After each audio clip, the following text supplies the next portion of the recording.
शाम का समय था। ऑफिस से घर आने के बाद पिता फिर से ऑफिस की फाइल्स में उलझा हुआ था। तभी उसका 9 साल का बेटा पास आया और बोला, पापा क्या मैं आपसे कुछ पूछ सकता हूँ? हाँ पूछो। फाइल से नज़र हटाए बगैर पिता ने जवाब दिया। आप एक घंटे में कितना कमा लेते हैं? बेटे ने पूछा। इस अजीब सवाल पर पिता को कुछ गुस्सा आया।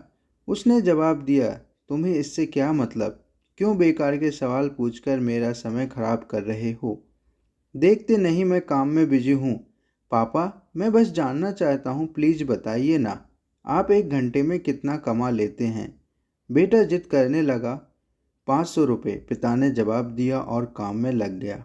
ओह, बेटा सिर झुकाकर कुछ सोचने लगा, फिर सिर उठाकर बोला, पापा आप मुझे 300 रुपये उधार दे सकते हैं? यह सुनना था कि पिता गुस्सा बढ़ गया। वह बेटे को चिढ़ाते हुए बोला, अच्छा तो तुम इसलिए मुझसे मेरी सैलरी पूछ रहे थे? तुम्हें खिलौना या कोई फालतू सी चीज़ खरीदनी है? अब एक शब्द कहे बगैर सीधे अपने कमरे में जाओ और सो जाओ।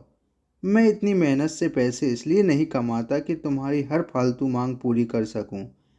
बेटे का चेहरा उतर गया। भारी कदमों से वह वहां से चला गया। पिता कुछ देर तक तो बेटे की बात पर नाराज रहा, फिर काम कर में लग गया। काम खत्म होने तक उसकी नाराजगी भी खत्म हो चुकी थी। अब उसे बेटे के प्रति अपने खुद के व्यवहार पर दुख होने लगा। वह सोचने लगा, हो सकता है बेटे को सच में किसी चीज़ की ज़रूरत के लिए 300 रुपये की ज़रूरत हो।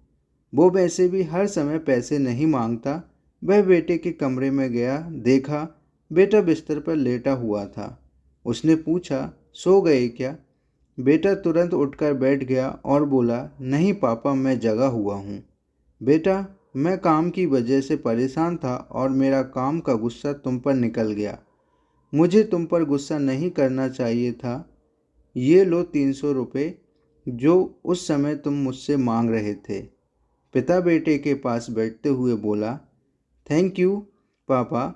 बेटा चाहक उठा और 300 रुपये एक तरफ रखे उसने अपने तकिए के नीचे दबे हुए नोट निकाले और उन्हें गिनने लगा।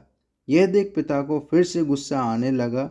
वह गुस्से में बोला, जब तुम्हारे पास पहले से ही पैसे थे तो तुम और पैसे क्यों मांग रहे थे? क्योंकि मेरे पास पूरे पैसे नहीं थे पापा, अब हैं। बेटे ने मासूमियत से जवाब दिया, पापा ये लीजिए 500 रुपये। क्या इससे मैं आपका 1 घंटा खरीद सकता हूँ? प्लीज़ कल आप घर जल्दी आ जाना, मैं आपके साथ डिनर करना चाहता हूँ। बेटे की बात सुनकर पिता चुप रह गया। इससे यह सीख मिलती है, हम पैसे कमाने की जद्दोजहद में इतने ज़्यादा व्यस्त हो जाते हैं कि हमारा परिवार पीछे छूट जाता है। हमारे पास अपने परिवार और प्रियजनों के साथ बिताने के लिए समय ही नहीं होता। समय धीरे धीरे हमारे साथ हाथ से फिसलता चला जा रहा है और बीता समय कभी वापस नहीं आएगा।